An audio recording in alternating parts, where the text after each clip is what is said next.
you who don't know me, I only mention it because I don't get to come to the Sunday evening service too often. I am not Craig 2.0. I know it might seem like it. No, my name is Nick. I'm standing in for Craig tonight as he takes a well-deserved rest and break during the holiday. But hopefully, we have a chance to learn a little something together tonight as well. We're in the middle of our current series, Christmas at the Movies. This is week number 3. 2 weeks ago, to start off, Craig talked about loneliness and what it's like to be lonely, especially during this time of year. We talked about life-giving, healthy relationships, and really focusing on what it means to dig a little deeper, to expand those relationships. Last week, we talked about stress. For anything like me, this has been a stressful week. This next week will be stressful. The next 2 weeks will be stressful. But it can be a good kind of stress. And sometimes stress is within our control, and sometimes it's outside of our control. And that's one of the things we really wanted to talk about last week as well, is, just be aware of the stress and know that Jesus tells us first and foremost not to worry. He's got it all taken care of. This week we're going to talk about comparison. Now, I don't know, again, if you're like me, but I'm a slave to comparison sometimes, it seems. It happens all the time. And a quick example where I just jumped on the bandwagon of comparison. About a week and a half ago, for those of you who aren't aware, University of Nebraska got a new football coach. Did you know this? I totally had no clue. Not entirely true. I have to live under a rock not to know that. But when the day came when this new coach was announced, I went right to the internet, because that's where anybody who's anybody gets their news. And I went to the internet, and I saw the story, and I thought, wow, look at this. The Oregon head coach is coming to the University of Nebraska. I didn't see the word state. And so then I saw the name Mike Riley. And like a lot of you, my first reaction was probably, all right, Mike Riley. Who is Mike Riley?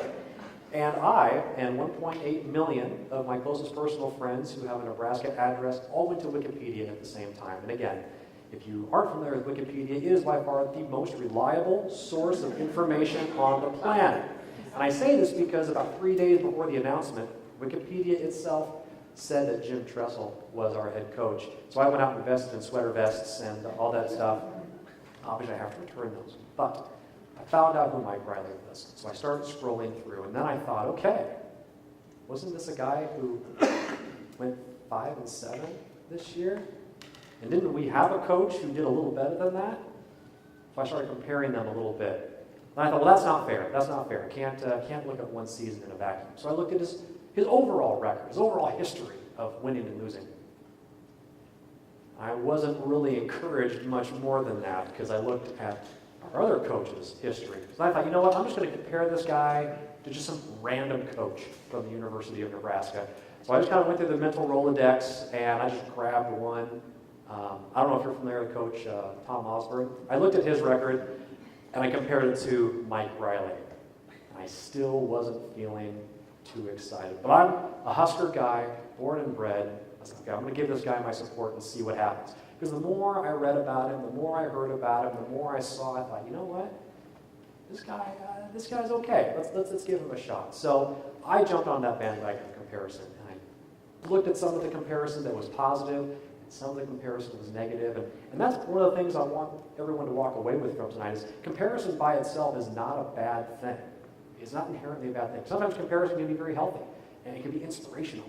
If you're an athlete and you see that other person on the team or a professional athlete, like, man, that dude can jump. I want to jump as high as that guy can, or that gal, she can serve that volleyball, or she can run around that track or on the roads faster than anybody I've ever seen.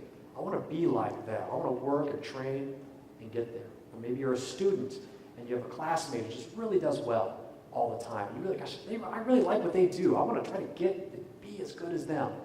Or in the workplace, you've got somebody who you watch in meetings or presentations or in the boardroom. You're like, I want to be like that person because I'm not quite as they are. So you're comparing in that way, and that's not a bad thing. But at the same time, comparison can be destructive, and it can be hurtful. When you look at that person on the team and say, oh, well, I'm never going to be as good as them. I don't even know why I'm on this team. I should probably just quit. Or you're at work and like, I can't compete with this person over here. We're both going up for the same promotion. I'm not even going to try because there's no way I have a chance. I'm just not good. I thought I was good. 3 hours ago, I felt pretty good, but after seeing that, I can't do it. In that regard, comparison starts to steal your joy. And when your joy gets taken from you, you're just not the person you were made to be. What we're going to do next is watch a couple of clips from probably my all-time favorite Christmas movie. When I found out I was going to get to speak using this as the example, I got all excited. So, enough of that. I'm going to step out of the way. We're going to watch a couple of clips here from Charlie Brown Christmas. This really brings Christmas close to a person. Fantastic.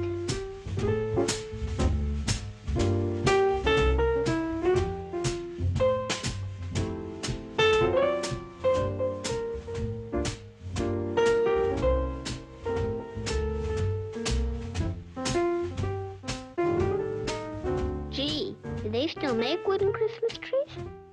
This little green one here seems to need a home. I don't know, Charlie Brown. Remember what Lucy said? This doesn't seem to fit the modern spirit. I don't care. We'll decorate it, and it'll be just right for our play. Besides, I think it needs me.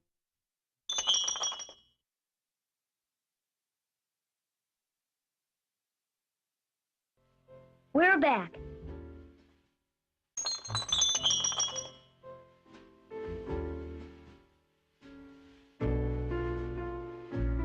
Boy, are you stupid, Charlie Brown. What kind of a tree is that? You are supposed to get a good tree. Can't you even tell a good tree from a poor tree? I told you he'd goof it up. He's not the kind you can depend on to do anything right. You're hopeless, Charlie Brown. Completely hopeless. Rats! You've been dumb before, Charlie Brown, but this time you really did it. What a tree!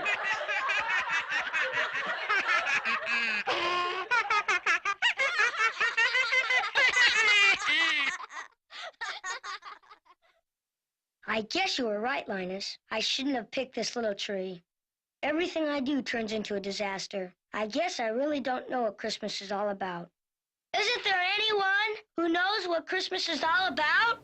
For the record, the next 90 seconds are like the best 90 seconds in all of movie history. If you haven't seen it, I encourage you to Google it. But we saw two quick clips there. The first one, Charlie Brown and Linus were there at the Christmas tree lot, and I don't even know if they still make aluminum Christmas trees. I'd be afraid, I think, to have one in my house that made that clang clang sound. But he got excited. He saw this little tree, compared it against the others out there. He said, you know what? This little tree needs me. I'm going to decorate this thing up. It's going to be the best tree ever. So he was inspired to take that little tree and just grow it and build it and make it so beautiful.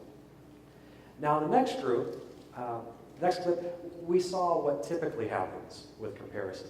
Charlie Brown came in so proud of that tree and he set it down, and then Lucy just she went Lucy on him. And she just gave it to him, and then Violet and all the others rolled in. And isn't that what the world tends to do to us? We compare like that's not at all what we expected. That's not what we wanted to see. That little tree is inferior. It's not any good. And I just feel Charlie Brown's pain as he goes, rats, isn't there anyone who can tell me what Christmas is all about? But here's the thing, whether it's Charlie Brown or Lucy or Nick or Cody or anybody, the thing with comparisons is that they're rarely accurate. We tend to see only one facet or one side of the entire story. You know, if you're looking at that super mom who's got, the van with 13 kids in it who all sit perfectly, and they eat in the van, but there's no mess, and she owns Pinterest and all of these things, and they got the soccer and the dance and the gymnastics and the football and the lunches and all of that. She does all that before noon, and then after that she cleans her house from top to bottom, and she cleans her neighbor's house because she has the time. And then she goes out and she mows the yard, she scoops the walk even though there's no. That mom's like, I can't compete with that. Or you've got the person in the office who always just looks sharp. The suit, walking tall, looking sharp, smart, answers all the questions, bang, bang, bang. You know that's somebody, you know, that they're up there. I can't get there. But what we don't realize is that super mom is struggling with loneliness, like we talked about 2 weeks ago. She's doing all of this, but she's doing it alone, even if she has other people in her house. We don't know that. Or the person at work, we think they're so confident, so strong, they know what's going on, but we don't recognize the stress that they're going through and just the jumble of nerves and discomfort they have inside. So when people look like they have it all together, they don't necessarily. So comparisons are rarely accurate. When we compare ourselves to others, we really can't appreciate or love ourselves or others. Jesus said to his disciples in John 13:34, this was one of the last times he was going to see his best friends while he was alive. He says to them, I have a new command for you. Love one another. But he didn't stop there. Not just love one another, but love others as I have loved you. How can we do that when we're constantly comparing ourselves to others? How can we truly love others as Christ has loved us, which is unconditionally and purely, when we're comparing ourselves to others? If we're occupied with thinking that others are better or worse than us, we really can't focus on the person. Now, God created us all very differently, and that's a good thing. Even identical twins, believe it or not, are not 100% identical. I don't see any identical twins in here right now, so if you know any identical twins, you can go out there and you can drop a little wisdom on them. They'll disagree with you, but science, well, the internet at least, says that they're wrong. In 2009, a group studied 19 pairs of identical twins, what they call monozygotic twins. So there's a single egg that's split in two. All the DNA is there. But what's fascinating, what they found is there were still differences in the genetic code, even though that singular egg split. The different parts of the DNA just didn't match. So God made us truly all 100% unique. There is not another single person on the planet like you. And that is okay. And we're not all the same. And we have some people are better at some things and some people are better at other things. But he loves us unconditionally regardless. So that's all well and good. We can watch Charlie Brown and we can see Lucy beat up on Charlie Brown. You can hear this, but okay, so what do I do about that? You're telling me the comparison isn't always 100% accurate. Okay. You're telling me the comparison can be good, but oftentimes it's, hurtful. Okay. So what do I do about it? That's what we're going to spend the rest of our time on tonight. 3 ways that we can really work to stop from comparing ourselves to others. And the first is to love yourself. Love yourself. Now, I'm not talking about that narcissistic love where you're standing in front of the mirror like, hey, how are you? I got this. No, we're not talking about that. By the way, I do actually do that sometimes in the mornings, but that's a whole other conversation. What I'm talking about is that sense of loving who you are, who God made in you. God made you and he loves you without question or abandon.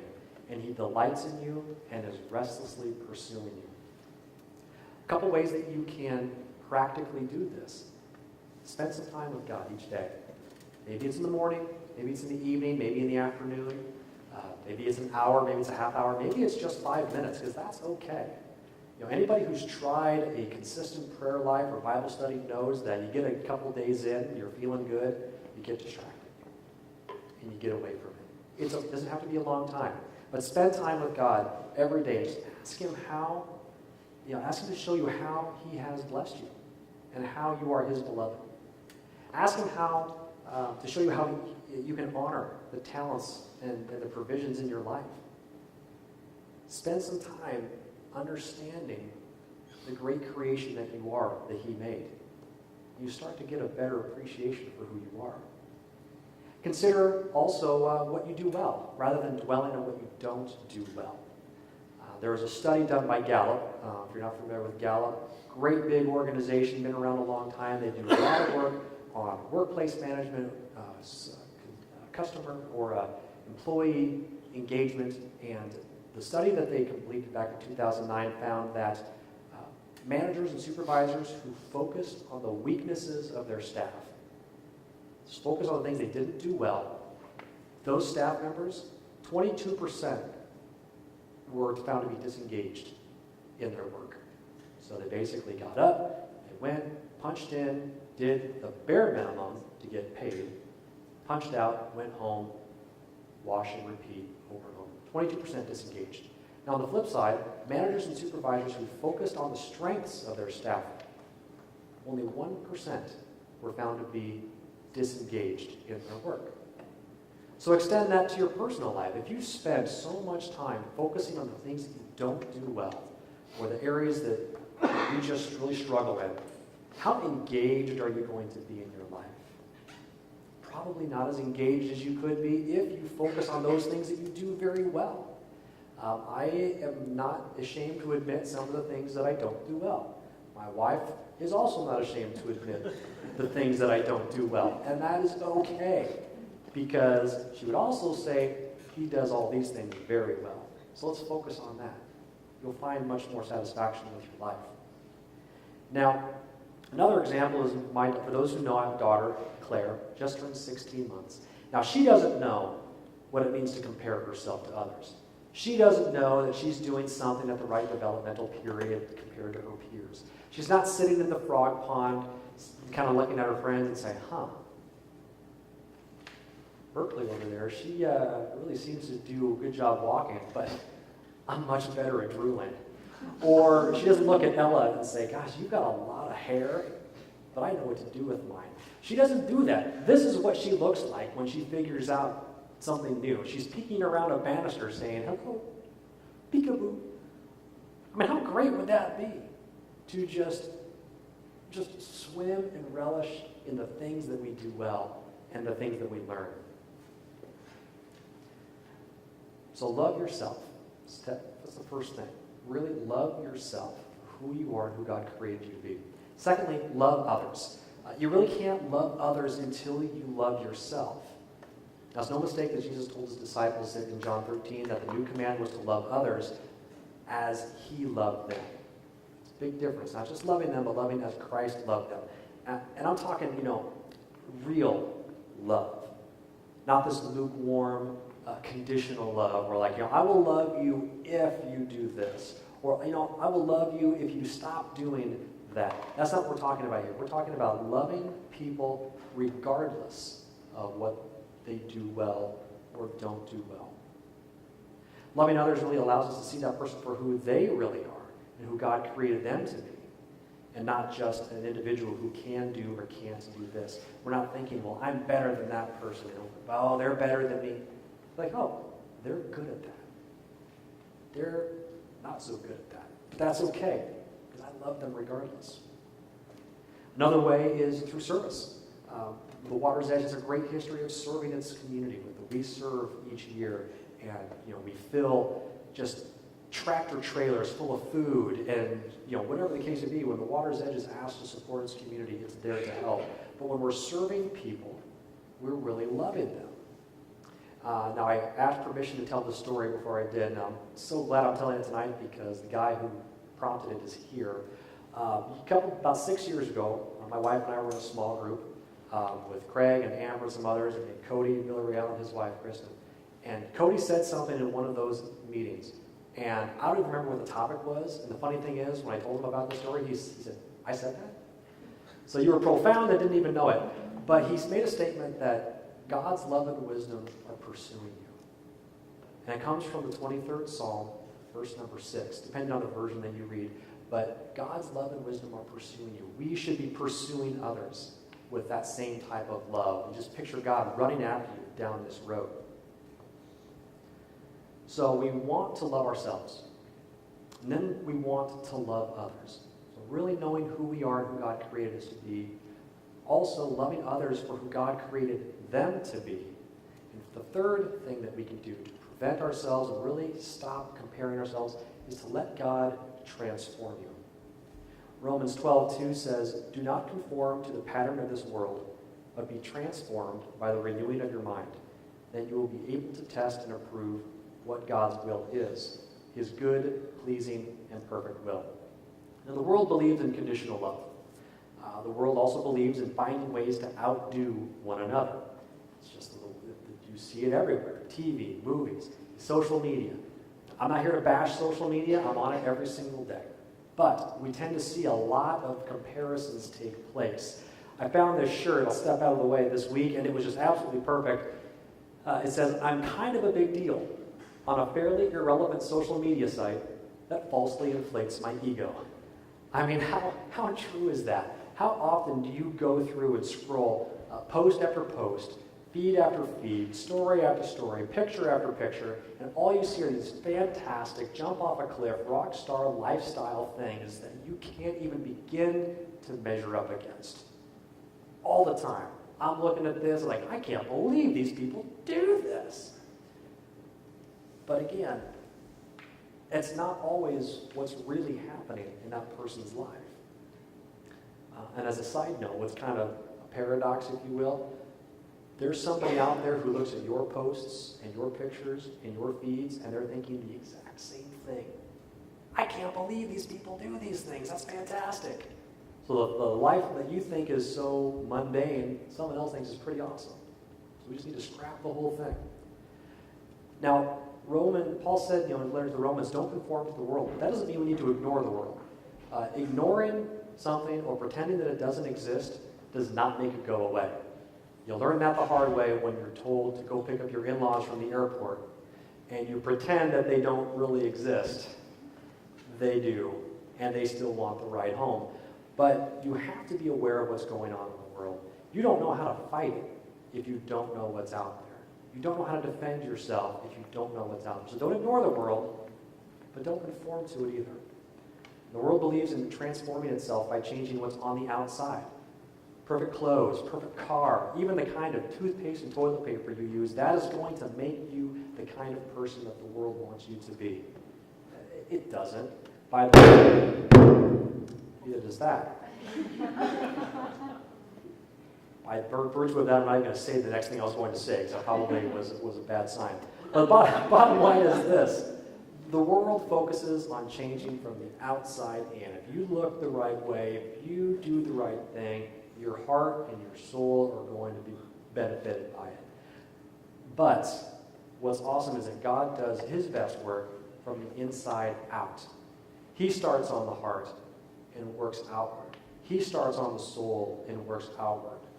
Once you impact what's in here, let him start to transform you, then everything else starts to grow from that.